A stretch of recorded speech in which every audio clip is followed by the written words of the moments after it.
कहानी की शुरुआत एक योद्धा दाइगो की जीवित रहने की त्रासदी से होती है, जो अपने शत्रुओं के द्वारा शिकार में फंसा है। जैसे ही वह संकट में डूबता है, उसका साहस और दृढ़ता चमकते हैं। पर क्या वह अपनी जान बचा पाने में सफल होगा? दाइगो एक मंदिर की ओर बढ़ता है, जहां वह 48 दानवों से शक्ति प्राप्त करने के लिए अपना अजन्मा बच्चे की आत्मा अर्पित करता है। यह उसकी मजबूरी और भक्ति का प्रतीक है, लेकिन एक सवाल उठता है, क्या वह इस अत्यधिक बलिदान के फलस्वरूप शक्ति प्राप्त कर पाएगा? यहाँ आता है हकीम मारू, एक रहस्यमय लड़का जो दानवों से लड़ाई में लगा हुआ है। उसके शरीर में अनेक खोई हुई अंगों की आत्माएं बसी हुई है। यह उसके अस्तित्व की जटिलता को उजागर करता है। तो क्या वास्तव में उसकी शक्ति उसके अंदर के अंधेरे से आती है? अब डोरो और हकीम मारू का परिचय होता है।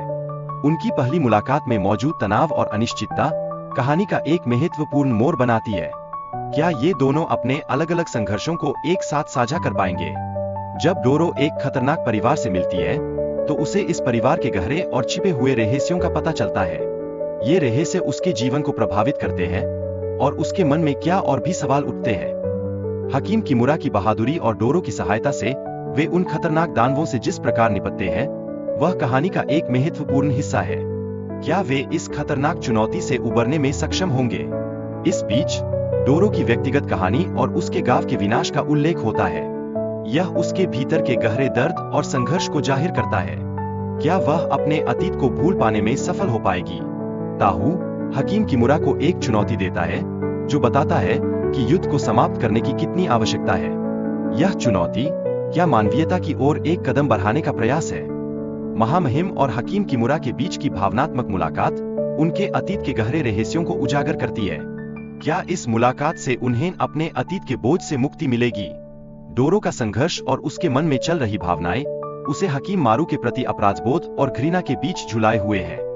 क्या वह अपने मन के इस द्वंद्व को सुलझा पाएगी? हकीम मारू की शक्ति और इच्छा शक्ति, जिसने उसे एक बुरे अनुभव से उबरने और अपने शत्रुओं का सामना करने में सहायता दी, यह उसके सच्चे साहस का प्रमाण है। क्या वह इसे जारी रख पाएगा? दाइगो की असुरक्षा और उसकी कोशिशें उसे अपने खोए हुए बेटे के खिलाफ विद्वेष और शक्ति की ओर ले जाती है। क्या यह उसकी नाजुक स्थिति को और भी जटिल बना देगी? हकीम मारू की क्षमताओं का प्रदर्शन और उसकी त्वरित पुनर्प्राप्ति ने उसे दाइगो पर विजय दिलाई, जिससे उसकी ताकत और रणनीति का पता चलता है। क्या यह उसकी योजना का हिस्सा था या उसे कुछ और हासिल करना है? दाइगो द्वारा हकीम मारू को समझाने की कोशिश उनके बीच की दोस्ती और विश्वास को उजागर करती है, खासकर जब बात उनके भाई ताहू की आती है। क्या यह प्रयास उनके रिश्ते को और मजबूत करेगा?